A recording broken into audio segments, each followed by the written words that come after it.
একটু ভাবুন তো, দ্বিতীয় বিশ্বযুদ্ধের সেই ঘোর অন্ধকার সময় একজন ভারতীয় রাজকুমারী, যার হাতে সেতার থাকার কথা, তাই না? কিন্তু তিনি কিনা হাতে তুলে নিলেন একটা গোপন রেডিও ট্রান্সমিটার। যিনি শান্তির বাণী শোনাবেন বলে ভাবা হয়েছিল, তিনি হয়ে উঠলেন নাৎসিদের বিরুদ্ধে ব্রিটেনের সবচেয়ে ভয়ঙ্কর গুপ্তচরদের একজন। না, এটা কোনো সিনেমার গল্প নয়, এটা নূর ইনায়েত খানের অবিশ্বাস্য এক সত্যি ঘটনা।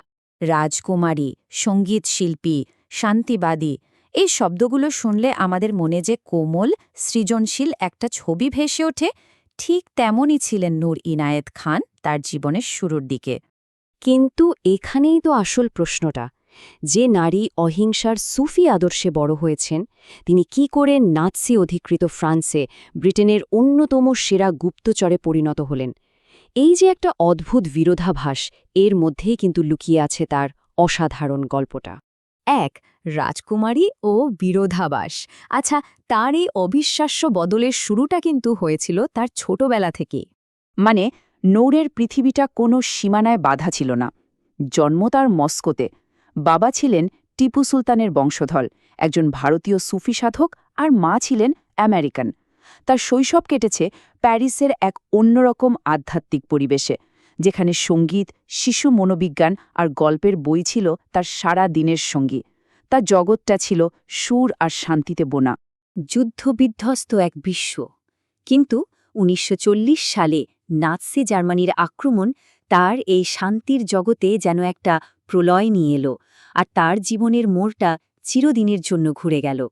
তখন নূরের ভেতরে চলছিল এক তুমুল ঝড়। ভাবুন, একদিকে তার বাবার শেখানো সুফি দর্শন, যা বলছে যে নিজের সবচেয়ে বড় শত্রুর বিরুদ্ধেও বিদ্বেষ রেখো না, আর অন্যদিকে চোখের সামনে দেখছে নাৎসিদের সেই বর্বরতা, যারা তার ভালোবাসার দেশ ফ্রান্সকে দখল করে নিয়েছে, মানুষের স্বাধীনতা কেড়ে নিচ্ছে। ঠিক এই রকম একটা সময়ে তার ভাই বিলায়েত তাকে একটা সহজ কিন্তু খুব কঠিন প্রশ্ন করে বসলেন। নাৎসিরা যা করছে, আমরা কি শুধু দাঁড়িয়ে দাঁড়িয়ে দেখব? এই একটা প্রশ্নই তার এতদিনের শান্তিবাদী আদর্শকে একদম নাড়িয়ে দিল। তিনি বুঝতে পারলেন যে এখন আর চুপ করে বসে থাকাটা কোনো সমাধান হতে পারে না। ৩. এক অসম্ভাব্য গুপ্তচর। তার এই সিদ্ধান্ত তাকে এমন একটা নতুন পথে নিয়ে গেল, যেখানে তাকে পদে পদে অবহেলা আর অবমূল্যায়ন সহ্য করতে হয়েছিল। ফ্রান্সের পতনের পর তিনি পরিবারের সাথে ব্রিটেনে আশ্রয় নিলেন আর যোগ দিলেন উইমেন্স অক্সিলিয়ারি এয়ারফোর্সে। তার ভাষাগত দক্ষতা খুব তাড়াতাড়ি ব্রিটেনের সবচেয়ে গোপন একটা সংস্থার নজরে পড়ল, যার নাম স্পেশাল অপারেশনস এক্সিকিউটিভ বা এসওই। এদের লক্ষ্য ছিল একটাই, চার্চিলের ভাষায় ইউরোপে আগুন লাগিয়ে দাও। কিন্তু মজার ব্যাপার হল, প্রশিক্ষণের সময় তাকে নিয়ে মূল্যায়নটা ছিল খুবই হতাশাজনক। একজন প্রশিক্ষক তো তার রিপোর্টে লিখেই দিয়েছিলেন, মেধার তেমন ভার নেই, ফিল্ড ওয়ার্কের জন্য একদমই উপযুক্ত নন।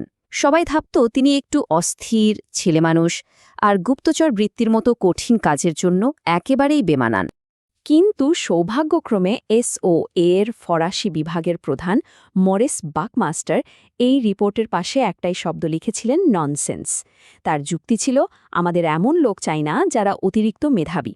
আসলে তিনি নূরের মধ্যে এমন কিছু একটা দেখেছিলেন যা অন্য প্রশিক্ষকদের চোখে এড়িয়ে গিয়েছিল। প্যারিসে একাকী, আর বাকমাস্টার যে ঠিক ছিলেন সেটা নূর প্রমাণ করে দিয়েছিলেন। প্যারিসে গিয়ে তিনি সমস্ত প্রত্যাশাকে ছাড়িয়ে গেলেন। সময়টা ১৯৪৩ সালের জুন মাস। মাদেলিন কোডনেম নিয়ে নূর শত্রুদের দখলে থাকা ফ্রান্সে পা রাখলেন। তিনিই ছিলেন প্রথম মহিলা রেডিও অপারেটর যাকে সেখানে পাঠানো হয়। তার কাঁধে ছিল একটা বিশাল দায়িত্ব, লন্ডনের সাথে গোপন যোগাযোগটা বাঁচিয়ে রাখা, যা ছিল পুরো মিশনের লাইফলাইন।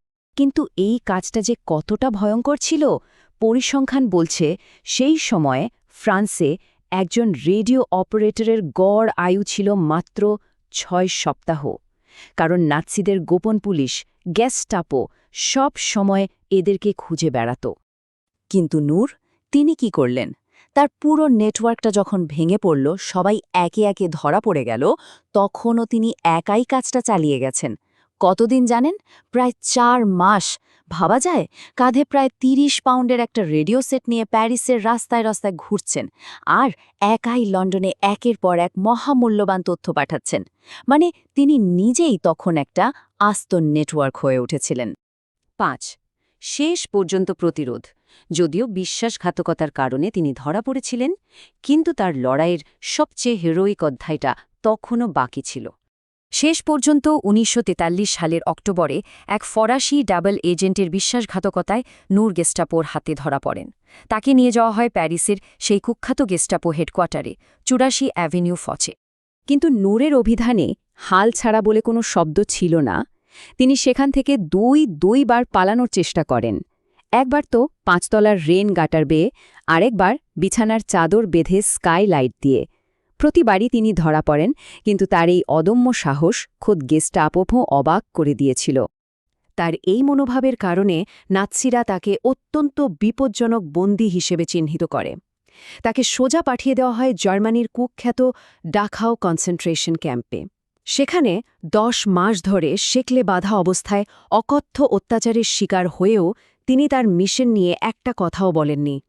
১৯৪৪ সালের ১৩ই সেপ্টেম্বর তাকে আরও ৩ জন মহিলা এজেন্টের সাথে হত্যা করা হয়।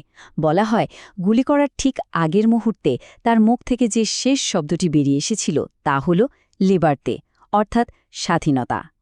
6. অবিশ্বাস্য উত্তরাধিকার। নূরের এই আত্মত্যাগ কিন্তু বৃথা যায়নি। যুদ্ধের পর তার গল্প তাকে এক কিংবদন্তিতে পরিণত করে। তাকে মরণোত্তর জর্জ ক্রস দেয়া হয়, যা ব্রিটেনের সর্বোচ্চ বেসামরিক সাহসিকতার সম্মান। ফ্রান্সও তাকে ক্রুয়া দে গ্যার সম্মানে ভূষিত করে। একবার ভাবুন, যে নারীকে প্রশিক্ষকরা অনুপযুক্ত বলেছিলেন, তিনি হয়ে উঠলেন দুইটা দেশের জাতীয় বীর। নূর নিজে একবার লিখেছিলেন, প্রকৃত সত্তার প্রকাশ পেতে হলে হৃদয়কে ভাঙতে হয়।